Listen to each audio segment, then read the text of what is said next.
think emotion is hot at the table, and it is not emanating from me. It worries about Donald Trump. You always do that. Being able to deliver 81 million votes in 2020. The average person is not inflating their wealth. Jessica Tarlov is back on the 5 and shredding conservatives, as this time it exploded in tension when she was forced to fact-check her 4 right-wing extremists on the panel over criticisms of Biden, Trump's legal challenges, and the sham of a Biden impeachment. We can start with Trump's legal challenges, however, as Fox News is obviously trying to downplay it as no big deal. Oh, it's just civil. Nobody got hurt. All the right-wing talking points they had ready and brought out for Jessica, and let's watch how quickly she just obliterates each one of them. I think emotion is hot at the table, and it is not emanating from me. So since Donald Trump ran the first time, he has been making this argument: if they could do this to me, they could do this to you. The average person is not inflating their wealth by $800 million to $2.2 billion. They're not sexually assaulting women. They're not storing classified documents in the toilet. They're not fomenting an insurrection. Mar-a-Lago, you remember the documents? Let's focus on this case. We can do a lot. You always do that. They're like, whoa, don't bring up all his other indefensible actions when we're talking about this one. Let's focus on this one topic that I prepared talking points for 6 hours. I didn't even get half of them off. I mean, you can tell that Gutfield clearly has a joke ready to go that's not going to land for anybody. But Jessica is exactly right. Donald Trump tries to be relatable, which as the billionaire, that's hilarious. But he tries to paint this as, oh, if it's me now, then you're next. But if you're massively inflating your worth, utilizing that to get loans and privileges that you wouldn't else get, lying about valuations and property and defrauding, I do hope they come for you next. But the fact is, most people aren't doing anything near this blatantly bad or disregarding of law. And the fact that a former president is even being held accountable when he does it should be refreshing, not scary. It shows that nobody is above the law in this country.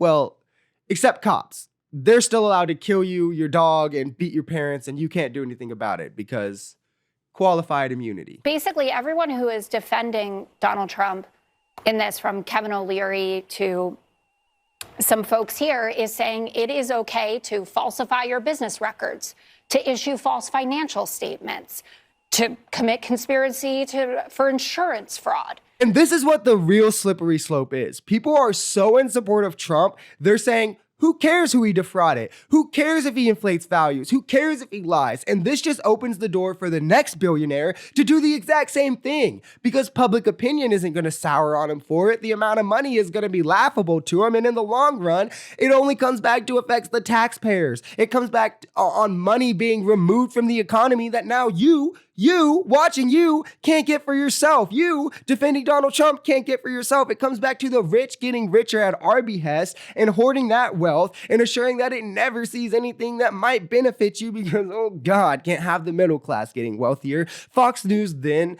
goes on to try and utilize some of Charlemagne the God's comments, and Jessica also shuts those down. For reference, Charlemagne said that Biden doesn't have main character energy, and of course Fox is like, well, a black man said it, so run that shit for the next week. And here's Jessica's response. Main character energy to most Democrats I talk to is being able to deliver 81 million votes in 2020, or to get this legislation passed, or to oversee the most successful midterms for a party not in power in the House.